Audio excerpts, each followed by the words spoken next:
Welcome to public court news. ఇటీవల కొన్ని రోజుల పాటు దేశవ్యాప్తంగా కాంగ్రెస్ అగ్రనేత రాహుల్ గాంధీ రాజకీయ భవితవ్యంపై తీవ్ర స్థాయిలో చర్చ జరిగింది. అయితే 2 రోజుల కిందటి కాంగ్రెస్ పార్టీ ప్రకటనతో 2024 లోక్సభ ఎన్నికల్లో రాయ్బరేలీ నుంచి ఎవరు పోటీ చేస్తున్నారు అన్న ఉత్కంఠకు తెరపడటమే కాకుండా రాహుల్ గాంధీ రాజకీయ భవితంపై క్లారిటీ వచ్చేసింది.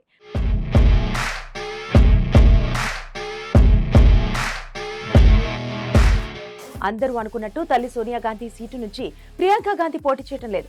రాయ్బరేలీ బరిలో దిగుతున్నారు. ఆయన ఇప్పటికే కేరళ వైనాడ్లో పోటీ చేస్తున్నారు. మరి రాహుల్ గాంధీని 2 చోట్ల కాంగ్రెస్ ఎందుకు దింపింది? స్ట్రాటజీ ఏంటి?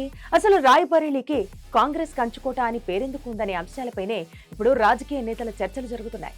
ఉత్తరప్రదేశ్లోని రాయ్బరేలీ కాంగ్రెస్ కు కంచుకోట లాంటిదే. మరీ ముఖ్యంగా 1977లో ఇందిరాగాంధీ ఓటమి పాలైన ఆ ఒక్కసారి మినహాయిస్తే అక్కడి ప్రజలు గాంధీలను, గాంధీ మద్దతుదారులను విడిచిపెట్టిందే లేదు. రాయ్బరేలీ గాంధీ కుటుంబం మధ్య ఉన్న బంధం 1952 నుంచి కొనసాగుతోంది.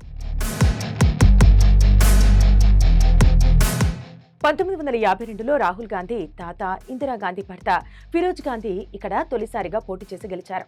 1957లో కూడా విజయం సాధించారు. ఆ తర్వాత 1967 నుంచి 1977 వరకు ఇందిరాగాంధీ ఇక్కడ ఎంపీగా కొనసాగుతున్నారు. ఎమర్జెన్సీ తర్వాత జరిగిన తొలి ఎన్నికల్లో ఓటమి పాలయ్యారు. కానీ 1980లో జరిగిన ఎన్నికల్లో రాయ్బరేలీతో సహా అప్పటి ఆంధ్రప్రదేశ్లోని మెదక్ నుంచి పోటీ చేశారు. రెండింట్లో గెలిచారు. కానీ రాయ్బరేలీని ఆమె విడిచిపెట్టారు. 2004లో సోనియా గాంధీ ఇక్కడ విజయం సాధించారు. 2019 లోక్సభ ఎన్నికల వరకు ఆమె రాయ్బరేలీలో గెలుస్తూ వచ్చారు. కానీ ఆమె ఇటీవలే రాజ్యసభకు షిఫ్ట్ అయ్యారు. ఆమె స్థానంలో ప్రియాంక గాంధీ రాయ్బరేలీ నుంచి పోటీ చేస్తారని అందరూ భావించారు. కానీ ఇప్పుడు ఈ సీటులో రాహుల్ గాంధీ బరిలో దిగుతున్నారు. వాస్తవానికి ఇదే యూపీలో రాయ్బరేలీకి కాస్త దూరంలో ఉండే అమేఠీ కూడా 2019 వరకు కాంగ్రెస్ కు కంచుకోటగా వచ్చింది. రాహుల్ గాంధీ ఇక్కడ నుంచి ఎన్నోసార్లు గెలిచి పార్లమెంటుకు వెళ్లారు. కానీ 2019 లోక్సభ ఎన్నికల్లో బీజేపీ నేత, కేంద్ర మంత్రి స్మృతి ఇరానీ చేతుల్లో ఓడిపోయారు. ఇప్పుడు మళ్లీ ఆయన అమేఠీలో పోటీ చేసిన ఫలితం మారకపోవచ్చని రాయ్బరేలీ కాంగ్రెస్ కు సేఫ్ సీట్ అని టాక్ నడుస్తోంది. 2019 లోక్సభ ఎన్నికల్లో 2 సీట్లలో పోటీ చేసి ఒక దాంట్లో గెలిచారు రాహుల్ గాంధీ.